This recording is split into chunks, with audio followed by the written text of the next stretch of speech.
ಆಸ್ಪತ್ರೆಗಳು ಅಂದ್ರೆ ಅಲ್ಲಿ ಸಾವು ಬದುಕಿನ ನಡುವಿನ ಹೋರಾಟ ಇದ್ದಂತೆ. ಕೆಲವರು ಸಾವನ್ನಪ್ಪಿರ್ತಾರೆ, ಕೆಲವರು ಸಾವನ್ನಪ್ಪುವಂತವರು ಕೂಡ ಬದುಕ್ತಾರೆ. ಅದೆಲ್ಲದಕ್ಕೂ ಕೂಡ ಕಾರಣ ಆಗುವಂತವರು ವೈದ್ಯರು. ಆದ್ರೆ ಇಲ್ಲಿ ಮೈಸೂರಿನ ಜಯದೇವ ಆಸ್ಪತ್ರೆ ಇದೆಯಲ್ಲ, ಅಲ್ಲಿ ವೈದ್ಯರ ನಿರ್ಲಕ್ಷ್ಯ, ಕಳ್ಳಾಟ ಅನ್ನುವಂತ ಆರೋಪ ಮಾಡಲಾಗ್ತಾ ಇದೆ. 2 ದಿನಗಳಲ್ಲಿ ಬರೋಬ್ಬರಿ 12 ಜನ ಸಾವನ್ನಪ್ಪಿದ್ದಾರೆ ಅನ್ನುವಂತ ಆರೋಪ ಇದೆ. ವೈದ್ಯರಿಲ್ಲದೆ ಚಿಕಿತ್ಸೆ ಸಿಗದೆ 12 ಜನ ಸಾವನ್ನಪ್ಪಿದ್ದಾರೆ ಅನ್ನುವಂತ ಆರೋಪವನ್ನ ಮಾಡಲಾಗ್ತಾ ಇದೆ. ಅಲ್ಲಿನ ಆಸ್ಪತ್ರೆ ವೈದ್ಯರು ಮಾತನಾಡ್ತಾ ಇದ್ದಾರೆ ನೋಡಿ.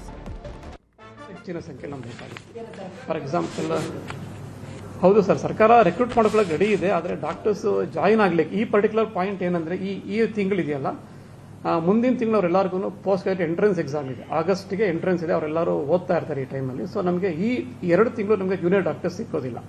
ಅವರೆಲ್ಲ ರಜಾ ಹಾಕಿ ಅಥವಾ ರಿಸೈನ್ ಮಾಡಿ ಓದ್ಕೊಳ್ತಾರೆ. ಎಕ್ಸಾಮ್ ಆದ್ಮೇಲೆ ಮತ್ತೆ we will get huge inflow of doctors. ಈಗ ನಾವು ತಗೊಳಕ್ ರೆಡಿ ಇದೀವಿ, ಸರ್ಕಾರ ರೆಡಿ ಇದೆ, ಬಟ್ ಜಾಯಿನ್ ಆಗ್ಲಿಕ್ಕೆ ಡಾಕ್ಟರ್ಸ್ ಈ ಟೈಮಲ್ಲಿ ಇದು ಹೌದು ಇಲ್ಲ, ನಿನ್ನೆ ಸಾಕಾಗ್ಲಿಲ್ಲ. ಯಾಕಂದ್ರೆ ಕ್ಯಾಶುವಲ್ ICU 1 ನಲ್ಲಿ ಬರೀ ಒಬ್ಬರು ಡಾಕ್ಟರ್ ಇರ್ತಾರೆ. ICU 1 ನಲ್ಲಿ ಹೌದು, ಇನ್ನೂ ಒಬ್ರು ಡಾಕ್ಟರ್ ಎಕ್ಸ್ಟ್ರಾ ಇದ್ರೆ ಇನ್ನೂ ಒಳ್ಳೆ ಕೇರ್ ನಾವು ಕೊಡಬಹುದು. ನೆಗ್ಲಿಜೆನ್ಸ್ ಹೇಳಕ್ಕಾಗಲ್ಲ, ಇಲ್ಲ ನಾವು ರೆಫ್ಯೂಸ್ ಮಾಡ್ಬೇಕಾಗತ್ತಲ್ವಾ. ಈಗ ಒನ್ಸ್ ICU ಬೆಡ್ ಫುಲ್ ಆದ್ಮೇಲೆ either we have to refuse admissions or we have to accommodate them on a trolley. 2ರಲ್ಲಿ ಯಾವ್ದು ಒಳ್ಳೇದು ಅಂತ ನೀವೇ ಹೇಳಿ ನನಗೆ. ಹೌದು ಹೌದು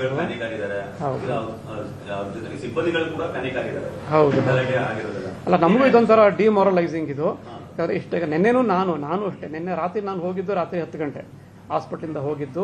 ಅಷ್ಟೊಂದು ಪೇಷಂಟ್ಸು, ಅಷ್ಟೊಂದು ಒತ್ತಡ ನಮ್ಮ ಮೇಲಿದೆ. We are all working overtime and double our capacity. ನಮ್ಗೆ ಎಷ್ಟು ಸಾಧ್ಯ ಒಬ್ಬ ವೈದ್ಯನಿಗೆ ಅದರ 2 ಪಟ್ಟು ನಾವು ಕೆಲಸ ಮಾಡಿದ್ದೀವಿ.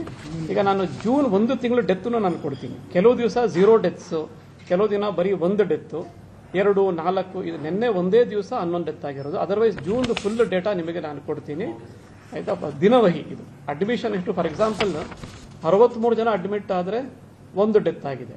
ಸೊ ವಿಸಿಟ್ ಅಕ್ಸೆಪ್ಟಬಲ್ ಅಂತ ನೀವೇ ಹೇಳಬೇಕು ನನಗೆ, ಆಯ್ತಾ. ನನಗೆ ಪ್ರತಿಯೊಂದಕ್ಕೂ ಡೇಟಾ ಇದೆ, ಆಯ್ತಾ. ಸೊ ನಿನ್ನೆ ಒಂದು ದಿವಸ ಲಿಟಲ್ ಅನ್ಯೂಶಲ್, ಅದು ನಮ್ಮ ದುರದೃಷ್ಟ. ನಿನ್ನೆ ಈ ಪ್ರಾಬ್ಲಮ್ ಆಯಿತು.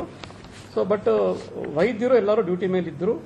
ಡಾಕ್ಟರ್ ಶ್ರೀನಿಧಿ ಅವರು ನಿನ್ನೆ ಕನ್ಸಲ್ಟೆಂಟ್ ಸೀನಿಯರ್ ಡಾಕ್ಟರ್ ಅಂತ ಹೇಳಿ ಹೌದು 4 ಗಂಟೆಯಿಂದ ಬೆಳಗಿನ ಜಾವ 6:30 ಗಂಟೆ ತನಕ ವೈದ್ಯರು ಇರಲಿಲ್ಲ, ಒಬ್ರು ಎಮರ್ಜೆನ್ಸಿ ಡಾಕ್ಟರ್ ಇರಲಿಲ್ಲ ಅನ್ನುವಂತ ಆರೋಪ. ಇಲ್ಲ, ಖಂಡಿತ ನಿಮಗೆ CCTV ತೋರಿಸ್ತೀನಿ. ಆ ಕ್ಯಾಶುಯಾಲಿಟಿನಲ್ಲಿ ಆ ಕ್ಯಾಶುಯಾಲಿಟಿ ಅಟ್ಯಾಚ್ ಆಗಿನೇ ಪಕ್ಕ ಈ ತರ ಒಂದು ರೂಮ್ ಇದೆ. ಅಲ್ಲಿ ಡಾಕ್ಟರ್ ಇರ್ತಾರಲ್ಲ, ಅವ್ರು ಮಲಗಿರ್ತಾರೆ. ಅವ್ರಿಗೆ ಒಂದು ಸ್ವಲ್ಪ ರೆಸ್ಟ್ ನಾವು ಕೊಡಬೇಕಾಗತ್ತೆ, ಆಯ್ತಾ. ರೌಂಡ್ ದ ಕ್ಲಾಕ್ ಅವರು ಡ್ಯೂಟಿ ಮಾಡೋಕ್ಕಾಗಲ್ಲ. ಕರೆದ ಕೂಡಲೇ ಬರ್ತಾರೆ, ಆಯ್ತಾ. ಸೊ ಕರೆದ ಕೂಡಲೇ ಅಟೆಂಡ್ ಮಾಡಿಲ್ಲ ಅಂತ ಏನಾದ್ರು ನೀವು ಪ್ರೂವ್ ಮಾಡಿದ್ರೆ ಖಂಡಿತವಾಗಿ ನಾನು ಆಕ್ಷನ್ ತಗೊಳ್ತೀನಿ.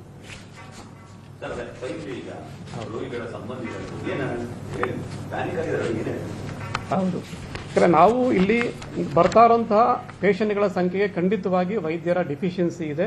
ಯಾಕಂದ್ರೆ ನಾವು ರೌಂಡ್ ದ ಕ್ಲಾಕ್ ಇರೋ ವೈದ್ಯನ ಡಿಸ್ಟ್ರಿಬ್ಯೂಟ್ ಮಾಡಿ ಸರ್ವಿಸ್ ಕೊಡಬೇಕಾಗತ್ತೆ. ಪ್ರತಿದಿನ ರಾತ್ರಿ ನಾವು 3 ಜನ ಡಾಕ್ಟರ್ಸನ್ನ ಡ್ಯೂಟಿ ಮೇಲೆ ಎನಿ ಡೇ ನೀವು ಬಂದು ವೆರಿಫೈ ಮಾಡಬಹುದು. ಎನಿ ಟೈಮ್ 3 ಜನ ಡಾಕ್ಟರ್ಸ್ ಡ್ಯೂಟಿ ಮೇಲೆ ಇಲ್ಲಿ ಇದ್ದೇ ಇರ್ತಾರೆ. ಸೊ ಇನ್ನೂ ಹೆಚ್ಚಿನ ಡಾಕ್ಟರ್ಸ್ ಇದ್ರೆ ಖಂಡಿತವಾಗಿ ನಾವು ಇನ್ನೂ ಒಳ್ಳೆ ಸರ್ವಿಸ್ ಅನ್ನ ಕೊಡಬಹುದು. ನಾವು ನಮ್ಮ ಇರೋ ಇತಿಮಿತಿಯಲ್ಲಿ ನಾವು ಮ್ಯಾಕ್ಸಿಮಮ್ ಕೇರ್ನ ಕೊಡ್ತಾ ಇದ್ದೀವಿ. ನೀವು ಅರ್ಥ ಮಾಡ್ಕೋಬೇಕು, ನಮ್ಮದು ರೆಫರಲ್ ಹಾಸ್ಪಿಟಲ್ ಇಲ್ಲಿ ಬರೋರೆಲ್ಲ ತುಂಬ ಸೀರಿಯಸ್ ಪೇಷಂಟ್ಸು.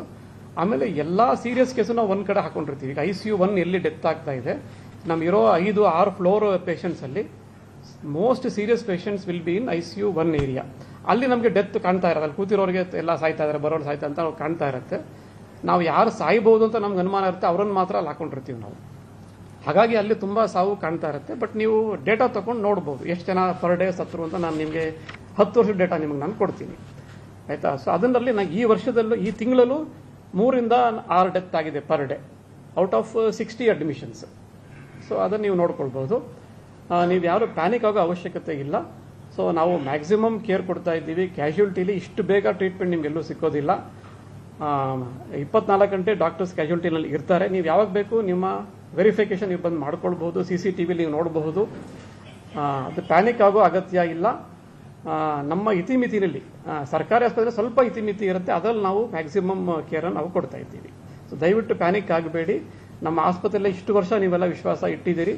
ಇನ್ನು ಮುಂದೆ ನಿಮ್ಮ ವಿಶ್ವಾಸ ಹೀಗೆ ಇರಲಿ ಅಂತ ನಾನು ನಿಮ್ಮೆಲ್ಲರನ್ನು ಕೇಳ್ಕೊಡ್ತೀನಿ.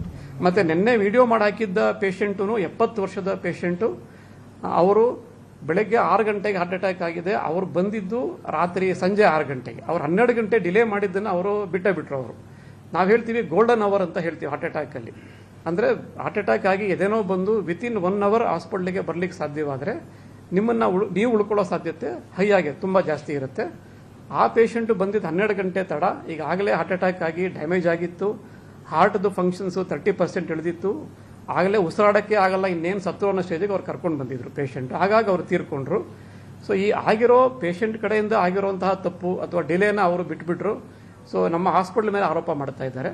ಆದ್ದರಿಂದ ನಾನು ಎಲ್ಲರನ್ನೂ ಕೇಳ್ಕೊಳ್ಳೋದು ಏನಂದರೆ, ಎದೆನೋವು ಬಂದಂಥ ಸಂದರ್ಭದಲ್ಲಿ ನಿಮ್ಮ ಹತ್ತಿರದ ಹಾಸ್ಪಿಟ್ಲಿಗೆ ವಿತಿನ್ 1 ಅವರ್ ನೀವು ವಿತಿನ್ 1 ಅವರ್ ನೀವು ತಲುಪಲಿಕ್ಕೆ ಸಾಧ್ಯವಾದರೆ, ನಾವು ಟ್ರೀಟ್ಮೆಂಟ್ ಶುರು ಮಾಡಲಿಕ್ಕೆ ಸಾಧ್ಯವಾದರೆ ನೀವು ಉಳ್ಕೊಳ್ಳೋ ಸಾಧ್ಯತೆ ತುಂಬ ಜಾಸ್ತಿ ಇರುತ್ತೆ. ತುಂಬ ತಡ ಮಾಡಿ ಬಂದಾಗ ಯಾವ ಡಾಕ್ಟ್ರು ನಿಮ್ಮನ್ನು ಉಳಿಸ್ಲಿಕ್ಕಾಗೋದಿಲ್ಲ, ಯಾವ ಆಸ್ಪತ್ರೆಯಲ್ಲೂ ನಿಮ್ಮನ್ನು ಉಳಿಸ್ಲಿಕ್ಕಾಗಲ್ಲ. ಇದನ್ನು ದಯವಿಟ್ಟು ಅರ್ಥ ಮಾಡ್ಕೊಳ್ಳಿ. ಸೊ ನಮ್ಮ ಆಸ್ಪತ್ರೆಯಲ್ಲಿ ಇರುವಂಥ ನಂಬಿಕೆನ ದಯವಿಟ್ಟು ನೀವು ಮುಂದುವರಿಸಿ, ನಿಮ್ಮ ನಂಬಿಕೆಗೆ ಚ್ಯುತಿ ಬರೋದಾಗೆ ನಾವು ಕೆಲಸ ಮಾಡ್ತೀವಿ ಅಂತ ನಾನು ನಮ್ಮ ಜಯದೇವ ಮೈಸೂರು ಪರವಾಗಿ ನಾನು ನಿಮ್ಮೆಲ್ಲರಿಗೂ ಭರವಸೆ ಕೊಡ್ತೀನಿ.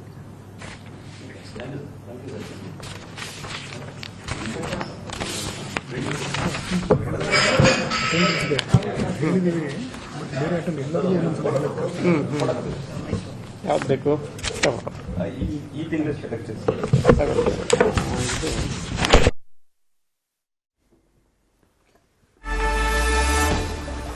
ಇದು ಮೈಸೂರಿನ ಜಯದೇವ ಆಸ್ಪತ್ರೆಯ ವೈದ್ಯರಾಗಿರುವಂತ ಸದಾನಂದ ಅವರು ಸ್ಟೇಟ್ಮೆಂಟ್ ಅನ್ನ ಕೊಟ್ಟರು, ಏನೇನಾಯ್ತು ಅಂತ. ಅವ್ರು ಹೇಳೋದ್ರಲ್ಲೂ ಕೂಡ ಅರ್ಥ ಇದೆ.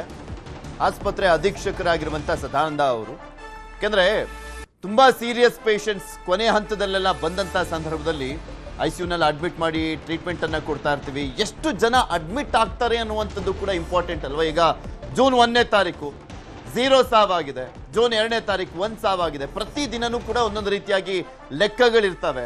ದುರಾದೃಷ್ಟವಶಾತ್ ನಿನ್ನೆ 11 ಜನ ಸಾವನ್ನಪ್ಪಿದ್ದಾರೆ. ಅದಕ್ಕೆ ಬೇರೆ ಬೇರೆ ಕಾರಣಗಳಿದ್ದಾವೆ. ಇಲ್ಲೊಬ್ಬ ವಿಡಿಯೋ ಮಾಡಿದಂಥ ವ್ಯಕ್ತಿ ಇದಾರಲ್ಲ, ಅವರ ಪೇಷಂಟ್ಗೆ ಸಂಜೆ 6 ಗಂಟೆಗೆ ಹಾರ್ಟ್ ಅಟ್ಯಾಕ್ ಆಗಿರುತ್ತೆ. ಅವ್ರು ಕರ್ಕೊಂಬಂದಿರುವಂಥದ್ದು ಒಂದು 12 ಅವರ್ ಆದ ಬಳಿಕ ಕರ್ಕೊಂಬಂದಿದ್ದಾರೆ. ಅದಾದ್ಮೇಲೆ ಅವ್ರಿಗೇನಾದ್ರೂ ಹೆಚ್ಚು ಕಮ್ಮಿ ಆದ್ರೆ ಅದನ್ನು ಕೂಡ ಆಸ್ಪತ್ರೆ ಮೇಲೆ ಎತ್ತಾಕ್ತಾ ಇದ್ದಾರೆ. ಇದ್ಯಾವ ರೀತಿಯಾದಾಗಿ ಸರಿ ಅನ್ನೋಂಥ ಪ್ರಶ್ನೆಯನ್ನ ಮಾಡ್ತಾ ಇದ್ರು. ಮತ್ತು ಒಂದ್ ಕಡೆ ಜಯದೇವ ಆಸ್ಪತ್ರೆ ಇಷ್ಟು ದಿನನೂ ಕೂಡ ಒಳ್ಳೆ ಸರ್ವಿಸ್ ಅನ್ನ ಕೊಡ್ತಾ ಇದೀವಿ, ಇಷ್ಟು ಅಂದ್ರೆ ಇರುವಂತ ಡಾಕ್ಟರ್ಸ್ಗಳಲ್ಲೇ ನಾವು ರೊಟೇಷನ್ ಅನ್ನ ಮಾಡಿಕೊಂಡು ಎಷ್ಟು ಮ್ಯಾಕ್ಸಿಮಮ್ ಟ್ರೈ ಮಾಡ್ಬೋದು ಅಷ್ಟು ಮ್ಯಾಕ್ಸಿಮಮ್ ಒಳ್ಳೆಯ ಸರ್ವಿಸ್ ಅನ್ನ ಕೊಡುವಂತ ಕೆಲಸ ಆಗ್ತಾ ಇದೆ. ಕೆಲವರಿಗೆ ಅಂದ್ರೆ 4 ಗಂಟೆಯಿಂದ 6:30ವರೆಗೂ ಏನ್ ಸಿಕ್ಕೇ ಇಲ್ಲ, ವೈದ್ಯರೇ ಇಲ್ಲ ಅನ್ನುವಂತ ಆರೋಪ ಮಾಡ್ಲಾಗ್ತಾ ಇದೆಯಲ್ಲ, ಅದಕ್ಕೂ ಕೂಡ ಸದಾನಂದ ಅವರು ಉತ್ತರವನ್ನ ಕೊಡ್ತಾ ಹೋದ್ರು. ಚೆಕ್ ಮಾಡ್ಕೊಳ್ಳಿ, CCTVಯನ್ನ ತೋರಿಸ್ತೀವಿ. ಅವ್ರಿಗೂ ಒಂದ್ ಸ್ವಲ್ಪ ರೆಸ್ಟ್ ಬೇಕಾಗುತ್ತೆ. ಅಲ್ಲೇ ಪಕ್ಕದಲ್ಲಿ ಒಂದು ರೂಮ್ ಇರುತ್ತೆ, ಅಲ್ಲಿ ರೆಸ್ಟ್ ಮಾಡ್ತಾ ಇರ್ತಾರೆ. ಅಲ್ಲಿ ನರ್ಸೋ ಅಥವಾ ಬರುವಂತ ಪೇಷಂಟ್ಸ್ ಯಾರಾದ್ರೂ ಎಬ್ರಿಸಿದ್ರೆ ಆ ಕ್ಷಣಕ್ಕೆ ಬರ್ತಾರೆ. ಅಕಸ್ಮಾತ್ ಹಂಗಿದ್ದೂ ಕೂಡ ಅವ್ರು ಬಂದಿಲ್ಲ ಅಂದ್ರೆ ಅವ್ರ ಮೇಲೆ ನಾವು ಆಕ್ಷನ್ ತಗೊಳಕ್ ರೆಡಿ ಇದೀವಿ ಅನ್ನುವಂಥದ್ದನ್ನ ಕೂಡ ಸದಾನಂದ ಅವರು ಹೇಳ್ತಾ ಹೋದ್ರು. ನಿನ್ನೆ ಏನಾಗಿದೆ, ನಮ್ಮ ಹಾಸ್ಪಿಟಲ್ ಅನ್ಯೂಶುವಲ್ ಆಗಿ ಜಾಸ್ತಿ ಡೆತ್ಸ್ ಆಗಿದೆ. ನಿನ್ನೆ ಬೆಳಗ್ಗೆ 8 ಗಂಟೆಯಿಂದ ಇವತ್ತು ಬೆಳಗ್ಗೆ 8 ಗಂಟೆವರೆಗೂ ನನ್ನ ಹತ್ರ ಸ್ಟ್ಯಾಟಿಸ್ಟಿಕ್ಸ್ ಇದೆ. ಒಂದು 11 ಜನ ಪೇಷಂಟು ನಿನ್ನೆ ಡೆತ್ ಆಗಿದ್ದಾರೆ. ಅದೇನಾಗಿದೆ, ಅದರಲ್ಲಿ ಇರೋರೆಲ್ಲ ಆಲ್ಮೋಸ್ಟು ತುಂಬ ಸೀರಿಯಸ್ ಆಗಿರೋ ಪೇಷಂಟ್ಸು. ಈಗ ಏನಾಗುತ್ತೆ, ನಮ್ಮದು ಟರ್ಷರಿ ಕೇರ್ ರೆಫರಲ್ ಹಾಸ್ಪಿಟ್ಲು. ಈಗ ಈ ಮೈಸೂರು ಸುತ್ತಮುತ್ತಲಿನ 5 ಜಿಲ್ಲೆಗಳಿಗೆ ಇದೊಂದೇ ಹಾರ್ಟ್ ಹಾಸ್ಪಿಟ್ಲ್ ಇರೋದು. ನಮಗೆ ಎಲ್ಲ ಕಡೆದೂ ಪೇಷಂಟ್ಸು ರೆಫರ್ ಆಗ್ತಾರೆ. ಸಾಮಾನ್ಯವಾಗಿ ಸಿಂಪಲ್ ಕೇಸಲ್ಲಿ ಅಲ್ಲೇ ಟ್ರೀಟ್ಮೆಂಟ್ ಸಿಗುತ್ತೆ. ಸೀರಿಯಸ್ ಆದವ್ರನ್ನಷ್ಟೇ ಅವರು ಮಡಿಕೇರಿಯಿಂದ ಚಾಮರಾಜನಗರದಿಂದ ನಮ್ಮ ಹಾಸ್ಪಿಟ್ಲಿಗೆ, ಇನ್ನು ಸೀರಿಯಸ್ ಸ್ಟೇಟ್ ಅವರು ರೆಫರ್ ಆಗಿ ಬರ್ತಾರೆ. ಸುಮಾರು ಜನ ಅಡ್ಮಿಟ್ ಆಗೋ ಟೈಮಲ್ಲೇ ಸೀರಿಯಸ್ ಇರ್ತಾರೆ ಅವರು. ಅದನ್ನು ನಾವು ಅವ್ರ ಹತ್ರ ಇಂಟ್ರಾಕ್ಟ್ ಮಾಡಿ ಹೇಳಿರ್ತೀವಿ, ನಿಮ್ಮ ಪೇಷಂಟ್ ಸೀರಿಯಸ್ ಇದ್ದಾರೆ, ಬದುಕಲಿಕ್ಕೆಲ್ಲ ಪ್ರಯತ್ನ ಮಾಡ್ತೀವಿ ಅಂತ. ಈಗ ನಿನ್ನೆ ಆಗಿರೋ ಡೆತ್ತಲ್ಲಿ ದೇವರ್ ಆಲ್ 80 ವರ್ಷ 70 ವರ್ಷ ಸೀರಿಯಸ್ ಹಾರ್ಟ್ ಅಟ್ಯಾಕ್ ಆಗಿರೋರು, ಹಾರ್ಟ್ ವೀಕ್ ಆಗಿರೋರು, ಈ ಥರದ ಹಾರ್ಟ್ ಫೇಲ್ಯೂರ್ ಪೇಷಂಟ್ಸ್ ಎಲ್ಲ ಡೇಟಾ ನಂತರ ಪ್ರತಿಯೊಂದು ಬರ್ಕೊಂಡಿದ್ದೀನಿ ನಾನು. They were all very sick and almost in the death bed. ಇಂಥವರು ತೀರ್ಕೊಂಡಿದ್ದಾರೆ. ಚೆನ್ನಾಗಿದ್ದವನು ಸತ್ತೋಗ್ಬಿಟ್ಟ ಅನ್ನೋದು ಇದರಲ್ಲಿ ಯಾರೂ ಇಲ್ಲ. ಆಯ್ತಾ, ಇಷ್ಟಾಯಿತು. ಇನ್ನೊಂದು ಆರೋಪ ಏನಂದರೆ ಡಾಕ್ಟರ್ಸ್ ಇರಲಿಲ್ಲ ನಿನ್ನೆ ಅನ್ನೋದೊಂದು ಆರೋಪ. ಅದಕ್ಕೆ ಆ ಡಾಕ್ಟರ್ನೇ ಕರ್ಕೊಂಬಂದಿದ್ದೀನಿ.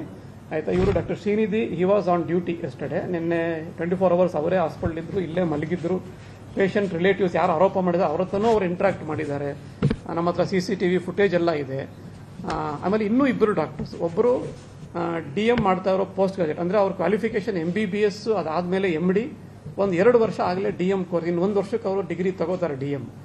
ಅವರು ಇಬ್ಬರು ಡಾಕ್ಟರ್ಸ್ ಎನ್ನೇ ಡ್ಯೂಟಿಯಲ್ಲಿದ್ದರು. ಕ್ಯಾಶುಯಾಲಿಟಿಯಲ್ಲಿ ಒಬ್ಬರು, ICCU ಏರಿಯಾದಲ್ಲಿ ಒಬ್ಬರು, ಇವರೊಬ್ಬರು. ನಿನ್ನೆ ನೈಟು 3 ಜನ ಡಾಕ್ಟರ್ಸ್ ರೌಂಡ್ ಫುಲ್ ಡ್ಯೂಟಿಯಲ್ಲಿದ್ದರು. ಅವರು ಪೇಷಂಟ್ಸ್ ಎಲ್ಲ ಅಟೆಂಡ್ ಮಾಡಿದ್ದಾರೆ, ಅವ್ರ ಕಡೆಯವ್ರ ಹತ್ರ ಇಂಟ್ರಾಕ್ಟ್ ಮಾಡಿದ್ದಾರೆ. ಅದೇನಾಗಿದೆ, ಡಾಕ್ಟರ್ ಎಲ್ಲೋ ಪಕ್ಕದಲ್ಲೇ ಒಂದು ರೂಮ್ ಕೊಟ್ಟಿರ್ತೀವಿ, ಯಾರೂ ಇಲ್ಲ ಅಂದಾಗ ಹೋಗಲ್ಲ ರೆಸ್ಟ್ ತೊಗೊಳಕ್ಕೆ ಒಂದು ರೂಮ್, ಅಲ್ಲಿದ್ದಾಗ ಒಂದು ಖಾಲಿ ಚೇರ್ ತೊಗೊಂಡು ವಿಡಿಯೋ ಮಾಡಿ ಯಾರೂ ಇಲ್ಲ